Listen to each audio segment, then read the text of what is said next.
Assalamualaikum warahmatullahi wabarakatuh.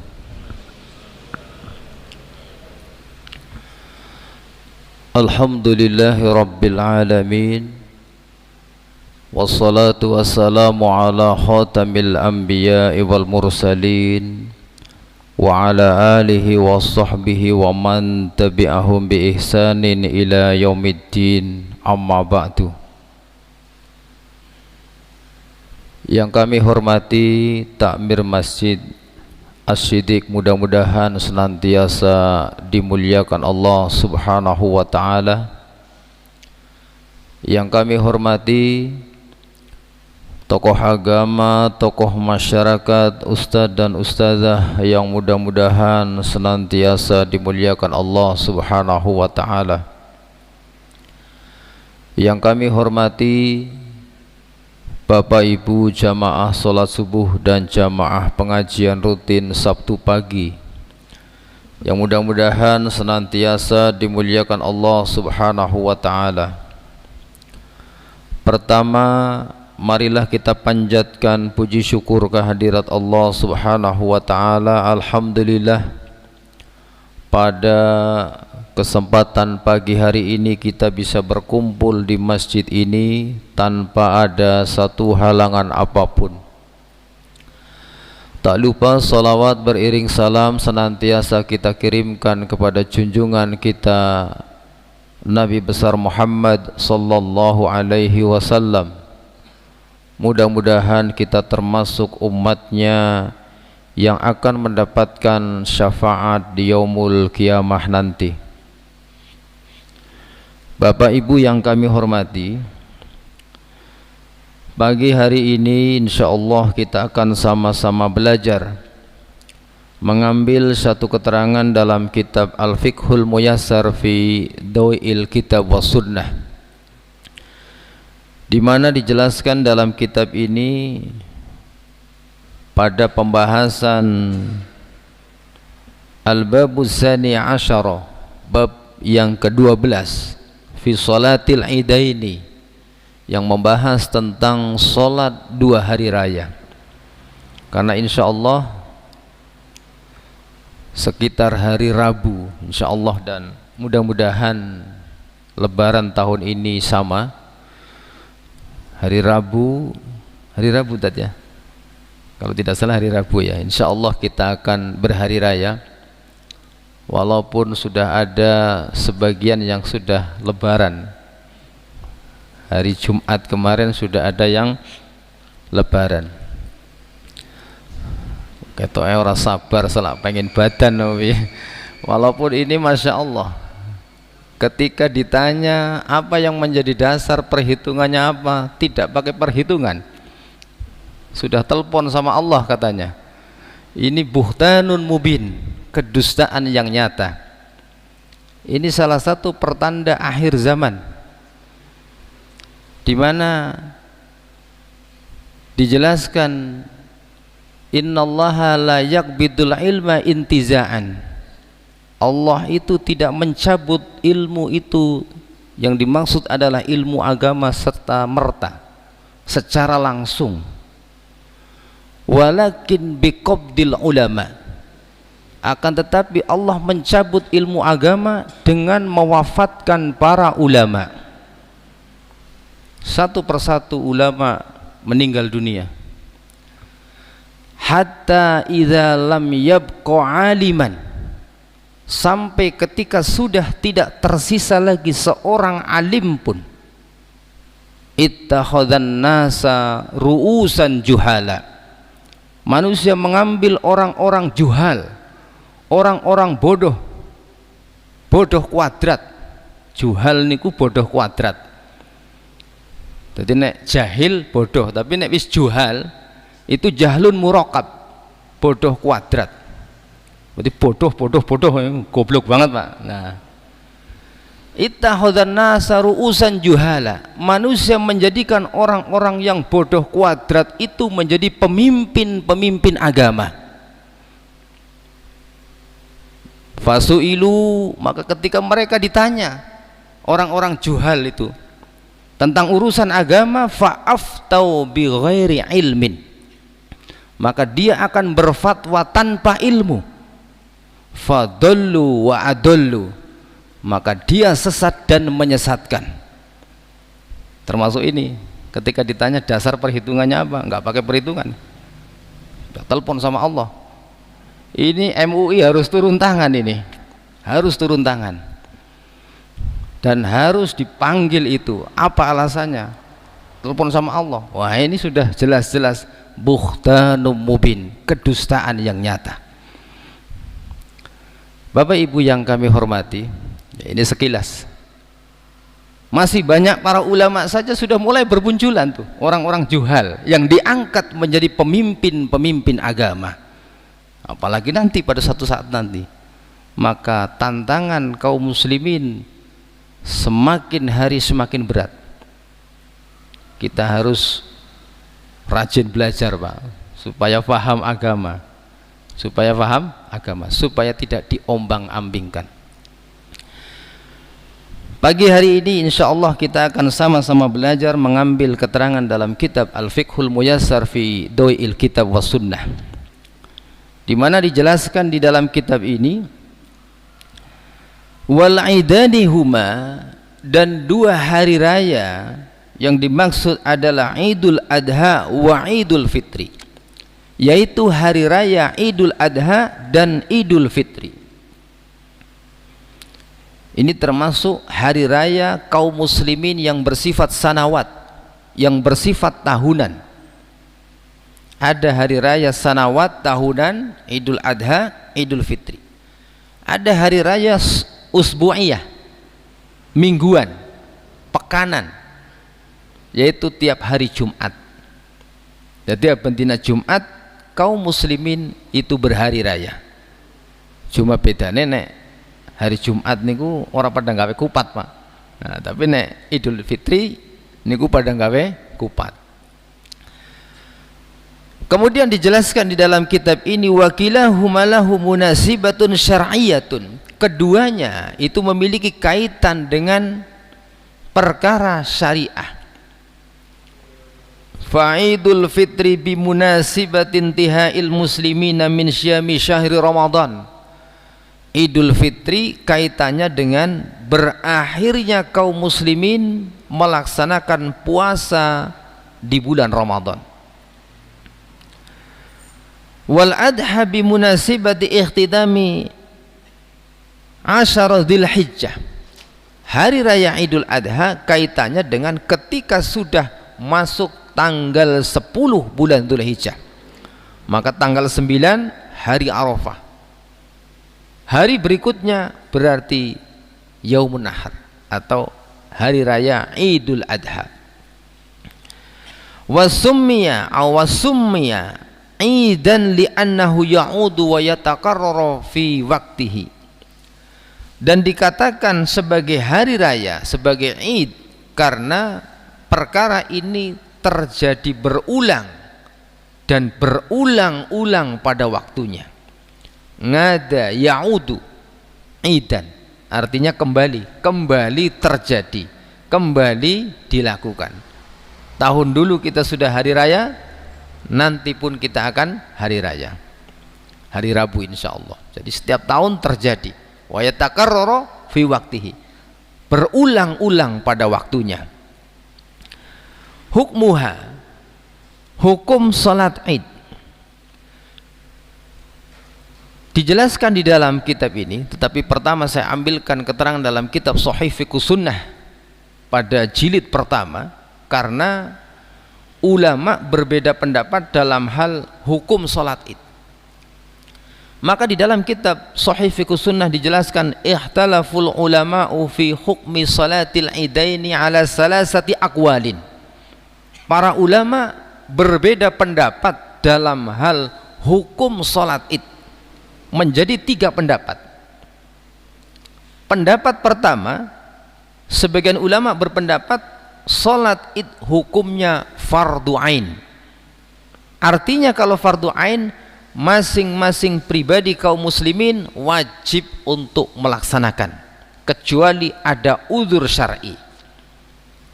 Sebagian ulama yang kedua, annaha wajibatun alal kifayah. Keterangan dalam kitab Shahih Fiqh Sunnah, wajibatun alal kifayah. Kalau dalam kitab ini fardu kifayah. Pendapat kedua, hukumnya fardu kifayah. Artinya apa? Fardu kifayah ketika sebagian sudah melakukan, maka yang lain gugur kewajiban. Idza qama bihal ba'dha saqatal isma 'anil bakina. Kalau sudah ada yang melakukan, yang lain dianggap gugur kewajiban. Pendapat yang ketiga, dan ini termasuk pendapat yang diambil oleh Imam Syafi'i, bahwasanya salat id hukumnya sunnah muakkadah, sunnah yang ditekankan. Lalu mana pendapat yang rajih dari ketiga pendapat ini? Mengambil keterangan dalam kitab Shahih Fiqh Sunnah, warrajih wal qaulul awal. Yang rajih, yang kuat adalah pendapat pertama yang menjelaskan salat id hukumnya fardu ain. Artinya masing-masing pribadi kita wajib untuk melaksanakannya. Jadi kulan panjenengan ampun bingung Pak, nek umpamane kok anak kiai jelasna salat id hukumnya sunnah muakkadah, yaitu berarti kitab yang dibaca kitab yang merujuk pada pendapat Imam Syafi'i. Nanti ada lagi yang menjelaskan, oh hukumnya salat id fardu kifayah. Oh bingung maning Pak. Nah, bingung maning karena dia mengambil pendapat daripada sebagian ulama yang berpendapat salat id fardu kifayah. Termasuk kitab Fiqhul Muyassar, Al-Fiqhul Muyassar ini yang mengambil pendapat salat id hukumnya fardu kifayah. Tapi dalam kitab fikih muqaranah, di antaranya kitab Shahih Fiqh Sunnah, dijelaskan pendapat yang rajih adalah pendapat yang menjelaskan salat id fardu ain. Masing-masing pribadi kaum muslimin wajib untuk melaksanakan, kecuali yang memiliki uzur. Kemudian syurutuha, syarat-syaratnya salat id. Wa min ahammi syurutuha, dan di antara syarat salat id yang paling penting, duhulul waqt. Yang pertama adalah masuknya waktu diperbolehkan melaksanakan salat id. Wala fala tajuzu qabla waqtiha, maka tidak boleh melaksanakan salat id sebelum waktunya. Maka dijelaskan, wa waqtiha ka salatid duha ba'da irtifa'is syamsi qadra ramhin ila waqtiz zawal. Waktunya adalah seperti waktunya salat duha. Nek awake dhewek wis ulih salat duha, berarti wis ulih salat id, yaitu ba'da irtifa'is syamsi qadra ramhin, setelah matahari naik seukuran tombak, seukuran tombak. Kemudian syarat yang kedua, wa wujudul adadil mu'tabar, mencapai bilangan yang mu'tabar, yang diperbolehkan untuk melakukan salat id. Dalam hal ini pun ada khilaf di kalangan para ulama. Penulis kitab ini mengambil pendapat wala tajuzu fi aqalli min salasati ashas, tidak boleh melaksanakan salat id yang kurang dari 3 orang. Jadi minimal pinten Pak? 3. Tapi insya Allah kulan panjenengan nang Indonesia mboten usah ngangan-ngangan salat id kok wong 3 tok, insya Allah lebih kan 100, bahkan lebih kan ewon kadang-kadang, apalagi kalau di lapangan. Lah umpamane salat id wong 3 Pak, lapangane amba salat id wong 3 Pak, imam siji, khotib siji, makmum siji. Wah iki kan kados niku ketone kaya wah iki kok kayak zaman corona ya, kayak zaman corona. Ya mudah-mudahan tidak pernah akan terjadi, mudah-mudahan di Indonesia. Kemudian selanjutnya wal istithonah, syarat yang ketiga adalah mukim. Artinya mukim tidak sedang bepergian jauh. Wala tajibu 'alal musafiri ghairul mustautin, maka tidak wajib melaksanakan salat id orang yang sedang safar, yang sedang melaksanakan bepergian jauh. Jadi umpamanya keleres wonten tiyang sek mudik, jenengan lagi mudik umpamanya, mudik dalam perjalanan itu ternyata pada saat pelaksanaan sholat id masih di perjalanan, umpamanya mudik nang Surabaya, begitu sampai baru sampai perjalanan tengah-tengah sholat id, jenengan mau ikut sholat id boleh, tidak pun tidak berdosa karena tidak mukim. Utawi putrane jenengan mudik saking Jakarta, pertimbangan malam lebaran sudah sampai Banjar, tapi ternyata qadarullah macet, apalagi lebaran tahun ini kayaknya ini macet nih. Masalahnya seminggu sebelum lebaran saja mambune wis mambu badan, Pak. Jadi nyebrang wis ngel gitu ya, mau ke Banjar saja sudah jalan masya Allah padat, jadi wis mambu badan. Jadi kalau umpamanya ternyata sampai di Purwokerto sudah pagi mau dilaksanakan sholat id, sementara naik kendaraan umum DMI atau Sinar Jaya, nek umpamanya mudun sholat id, begitu rampung sholat iya mobilnya wis nang dimbuh, wis lunga Pak, wis adoh, maka boleh tidak sholat id bagi yang sedang musafir.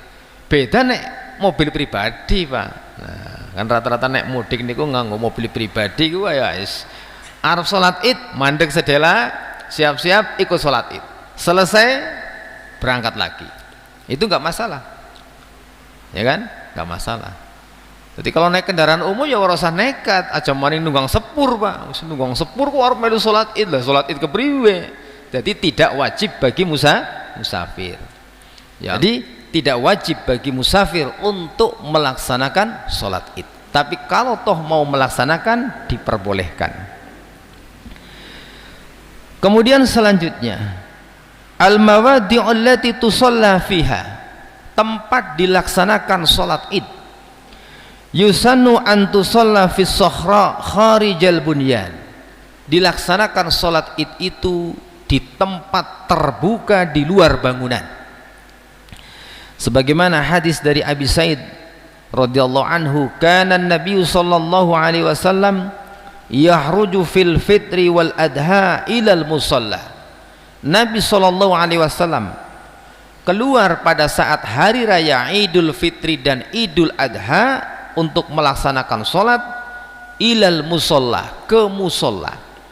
Musolla dalam bahasa Arab artinya tanah lapang yang dipakai untuk sholat id. Jadi bukan musola nang istilah wong Jawa niku senes Pak. Nek musola wong Jawa musola kuwi langgar, musola kuwi surau. Tapi musola yang dimaksud dalam bahasa Arab adalah tanah lapang yang dipakai untuk melaksanakan sholat id. Kemudian dijelaskan wali anna, wal qasdu min dzalika, dan tujuan daripada itu dilaksanakan sholat id di tanah lapang adalah idharu hadhihi syairati wa ibrazuha, dalam rangka untuk menampakkan syiar Islam. Jadi tujuannya men kaum muslimin kumpul nang lapangan dari siji, minimal satu desa satu lapangan, minimal niku Pak, maka nampak syiar Islam, nampak persatuan kaum muslimin. Arep kelambine beda, alma matere beda, ormase beda, ora masalah, badan bareng-bareng Pak. Arab sing ijo, Arab sing biru, terus apa maning, ijo tua, ijo nom maning. Nah, semuanya pokoknya ketika hari raya bersama-sama dalam satu tempat, berkumpul dalam satu tempat di lapangan. Lalu bagaimana ketika ada saudara kita yang senangnya kok di masjid nih? Dalam kitab Al-Imta' bi Syarhi Matan Abi Syuja, termasuk kitab madhab Syafi'i, sebagaimana yang kita pelajari pada tiap Sabtu pagi biasanya, termasuk Imam Syafi'i ini mengambil pendapat yang afdolnya sholat id itu dilaksanakan di masjid. Tetapi dalam kitab Al-Imta', syarah daripada kitab Matan Abu Suja, dijelaskan in kana masjidun wasi'an, kalau masjidnya luas, masjidnya amba,